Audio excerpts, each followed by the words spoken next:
ಎಲ್ರಿಗೂ ನಮಸ್ಕಾರ. ನಮ್ಮ ಪ್ರದೀಪ್ ಈಶ್ವರ ನೋಡಿದಿರಲ್ಲ, ಅತ್ಯುತ್ತಮ ಅಭ್ಯರ್ಥಿ. ನಿಮ್ಮ ಆಶೀರ್ವಾದದಿಂದ ಅವ್ರು ಗೆಲ್ಲಬೇಕು.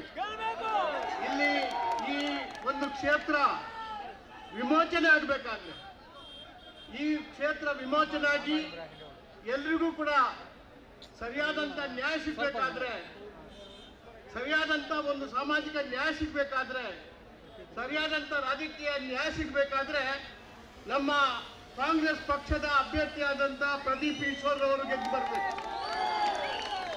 ನನ್ನನ್ನು ಯಾವ ರೀತಿಯಲ್ಲಿ ನೀವು 2 ಬಾರಿ ಗೆಲ್ಲಿಸಿದ್ದೀರಿ, ಅದೇ ಪ್ರಕಾರ ಪ್ರದೀಪ್ ಈಶ್ವರ್ ಅವರು ನಮ್ಮ ಕಾಂಗ್ರೆಸ್ನ ಯುವಕ ಪ್ರತಿನಿಧಿಯಾಗಿ ವಿಧಾನಸಭೆಗೆ ಹೋಗಬೇಕು, ಗೆಲ್ಲಬೇಕು, ನಿಮ್ಮ ಪರವಾಗಿ ಕೆಲಸ ಮಾಡಬೇಕು.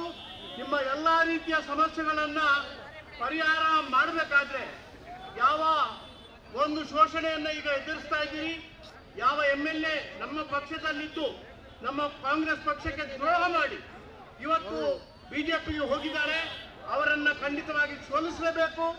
ಅವರ ಜಾಗದಲ್ಲಿ ಪ್ರದೀಪ್ ಈಶ್ವರ್ ತರಲೇಬೇಕು. ಆ ವಿಶ್ವಾಸ ನನಗೆ ಯಾವಾಗಲೂ ಕೂಡ ಇದೆ. ಇವತ್ತು ಏನು ನಾಮಪತ್ರ ಸಲ್ಲಿಸಲಿಕ್ಕೆ ಇವತ್ತು ಹೋಗ್ತಾ ಇದ್ದೀರಿ, ನಿಮ್ಮ ಉತ್ಸಾಹ ಉಲ್ಲಾಸ ಕಂಡ್ರೆ 100ಕ್ಕೆ 100 ಪಾಲು ಪ್ರದೀಪ್ ಈಶ್ವರ್ ಗೆಲ್ತಾರೆ.